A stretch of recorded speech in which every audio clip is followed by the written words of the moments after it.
காட்டாங்க.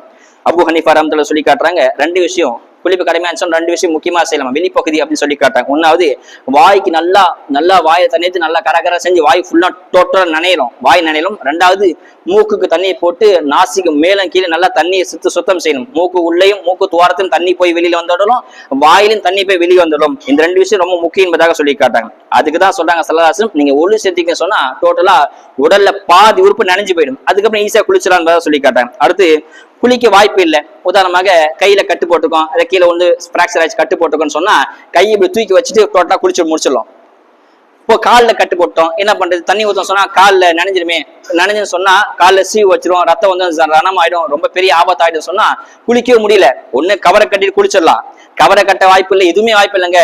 தண்ணி ஊத்துனா இப்படி குளிச்சோன்னு சொன்னா தண்ணியில புண்ணுல இறங்கிடும், கட்டுல இறங்கிடும், ரொம்ப பெரிய ஆபத்தாயிடும் அப்படின்னு நீங்க நினைச்சீங்கன்னு சொன்னா குளிக்க தேவையில்லை. அப்ப என்ன பண்ணணும்னு சொன்னா ஒரு ஈர துணியை வச்சு உடல்ல ஃபுல்லா தேய்ச்சி எடுத்துக்கணும். ஒரு இப்படி பிறந்த குழந்தைய துணியை வச்சு துடைப்பாங்க இல்லையா, அந்த மாதிரி நம்ம உடல்ல ஒரு இடம் விடாம, ஒரு விட்டு இடம் விடாம எல்லா இடத்தையும் துணி வச்சு நல்லா தொடச்சிக்கணும். தொடச்ச பிறகு இந்த காலில் கட்டு கட்டினம் பாத்தீங்களா, காலிலேயே கையிலயோ கட்டு கட்டினம் பாத்தீங்களா, அந்த இடம் நினைலையே. அப்ப என்ன பண்றது சொன்னா அதுக்காக நீங்க தைமம் செஞ்சுக்கணும். அதுக்காக தைமம், அந்த நினையாத இடத்துக்காக தைமம் செய்ய தைமம் செஞ்சுக்கணும். தைமம் ரெண்டு வகை தான், ரொம்ப பெருசாக கிடையாது. மண்ணில் நல்லா புடிச்சான மண்ணில் இப்படி அடிச்சு அப்படி பின்னாடி தட்டிடலாம். தட்டினோடனே மண்ணெல்லாம் கீழே வந்து முகத்தை ஃபுல்லா நல்லா ஒரு இடம் முகத்தை ஃபுல்லா பூசிக்கலாம். ரெண்டாவது மண்ணில் இப்படி தட்டி இப்படி அடிச்சு கை ஃபுல்லா பூசிக்கணும். இதுதான் தைமம். நீங்க மண்ணலி வாயில போறதுக்கு மசாஜ் செய்யலாம் கூடாது. ரெண்டே விஷயம் தான், ஒண்ணு ஒரு தடவை கையை அடிச்சு பின்னாடி தட்டி விட்டு முகத்தை தேய்ச்சிக்கணும், ரெண்டாவது கையை தேய்ச்சிக்கணும்.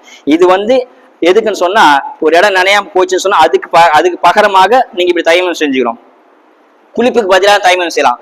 குளிக்க முடியல, ரொம்ப உடல் ஜன்னி வச்சிரும், ஜுரமா இருக்குது, பயமா இருக்குது, குளிச்சு எதனா ஆயிடுன்னு சொன்னா அதுக்கு பகரமாகவும் நீங்க தைமம் செஞ்சுக்கலாம். அந்த மர்ம உறுப்பை மட்டும் கழுவிட்டு சுத்தமாயிட்ட பிறகு தைமம் செஞ்சுக்க வேண்டும் என்பதை அறிவிக்கிறாங்க. அதே மாதிரி ஒரு தடவை குளிப்பு கடமையாச்சு சொன்னா அந்த குளிப்பு கடமையான பேர் கடமையான குளிப்பை குளிச்சுட்டு நீங்க எத்தனை ரக்காத்தோட தொழுதுக்கலாம், தொழுக கூடிடும். உதாரணத்துக்கு ஒரு தடவை குளிச்சிட்டீங்க, குளிரான நேரம் 4 நாள் குளிக்காம இருக்கீங்க, 5 வக்து தொழுதுக்கலாம், 4 5 20 வக்து தொழுதுக்கலாம் கூடும். அதே மாதிரி ஒழு செஞ்சீங்கன்னு சொன்னா ஒரு தடவை மகரிப் அசர் ஒழு செஞ்சீங்க, அதே ஒழுவோட அசரும் தொழுதுக்கலாம், ஒழுவோட இருக்கீங்க மகரியும் தொழுதுக்கலாம், ஒழுன்னு இருக்குது இஷாவும் தொழுதுக்கலாம், தராவியும் தொழுதுக்கலாம், வித்தும் தொழுதுக்கலாம் கூடும். ஆனா தைமம் அப்படி கிடையாது.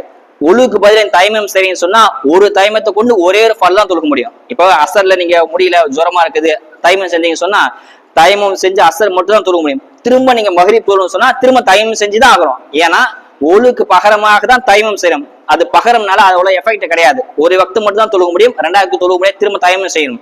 நல்லா புரிஞ்சுக்கலாம்.